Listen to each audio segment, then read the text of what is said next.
ডাকসু নির্বাচন রাইট টাইমেই হবে, সেটাকে বাধাগ্রস্ত করার সক্ষমতা কারোর না।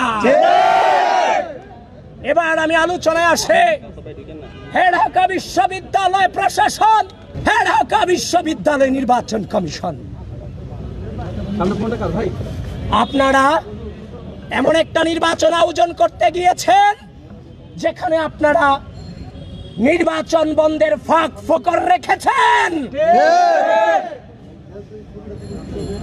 আমরা জানি অপরাজয় ৭১, অদম্য ২৪-এর বাম জোট সমর্থিত নেত্রী, মুক্তিযুদ্ধ, স্বাধীনতা সংগ্রাম ও গণতান্ত্রিক আন্দোলন বিষয়ক সম্পাদক নেত্রী, শিবির সমর্থিত প্যানেলের সাধারণ সম্পাদক SM ফরহাদের প্রার্থিতা নিয়ে হাইকোর্টে প্রার্থিতা নিয়ে চ্যালেঞ্জ করেছে। তার চ্যালেঞ্জের গ্রাউন্ড ছিল এই নির্বাচন কমিশন। সাবেক ছাত্রলীগের যাদেরকে ছাত্রলীগের অভিযোগে অনেকেরই প্রার্থিতা তারা বাতিল করেছেন, তো বামজোট নেত্রী তিনি হাইকোর্টে রিট করেছেন।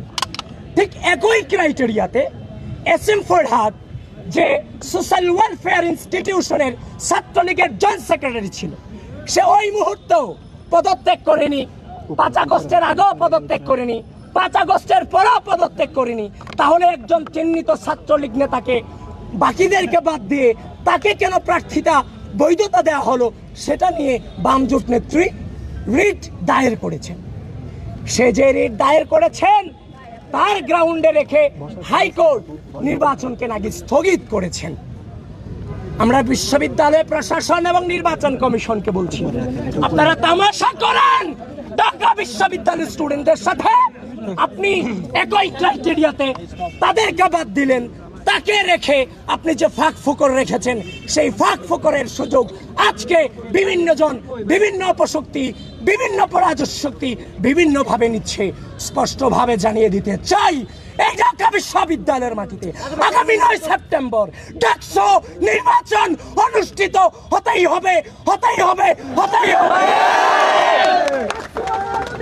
মুখে দিবে স্বার্থকার, ডাকসু আমার অধিকার, মুখে দিবে স্বার্থকার। এবং এই বিশ্ববিদ্যালয় প্রশাসন এই রিটের পক্ষে যে আইনজীবী নিযুক্ত করেছে সে হচ্ছে শিশির বণিক। বিশ্ববিদ্যালয় প্রশাসন স্পষ্ট ভাষায় বলছি, আজকে থাকার কথা ছিল কবরে, আছি এখানে। আমার রক্ত, আমাদের রক্ত, আমাদের কণ্ঠের উপর দাঁড়িয়ে তুমি সেই প্রশাসনে বসেছো।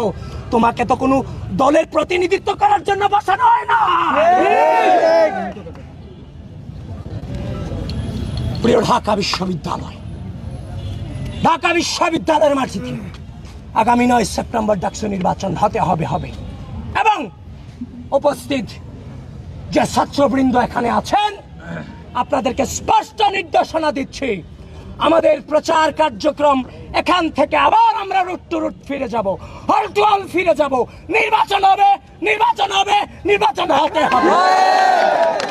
ঢাকা বিশ্ববিদ্যালয় প্রশাসন, নির্বাচন কমিশন বারবার অভিযোগ দিয়েছি, বারবার অভিযোগ নয়, স্পষ্ট প্রমাণ সহ দলিল দিয়ে এসেছি। আপনারা কোনো ব্যবস্থা এখনো পর্যন্ত নেননি। আপনারা আর কত রক্ত চান, আর কত ফাসাদ চান? আপনাদেরকে থামতে হবে, থেমে যান। ঢাকা বিশ্ববিদ্যালয়ের শিক্ষার্থীরা, গোটা বাংলাদেশের শিক্ষার্থীরা তাদের রক্তের উপর দিয়ে আপনাদেরকে ভিসি বানিয়েছে, আপনাদেরকে প্রক্টর বানিয়েছে, আপনাদেরকে বিভিন্ন হলের প্রভোস্ট বানিয়েছে। প্রকৃতি হয়তো বা কিছু সময়ের জন্য মেনে নেয়, কিন্তু প্রকৃতি কিন্তু দিন শেষে ছাড় দেয় না। সকলে সাবধান হয়ে যান, সকলে নিরপেক্ষতা বজায় রাখেন। আমি উপস্থিত যারা আছেন সকলকে ধন্যবাদ জানিয়ে আমি এখানেই আমার সংক্ষিপ্ত বক্তব্য শেষ করছি। আমি কিচ্ছু বুঝি না, আমি শুধু একটা জিনিসই বুঝি, আগামী ৯ সেপ্টেম্বর ঢাকা বিশ্ববিদ্যালয়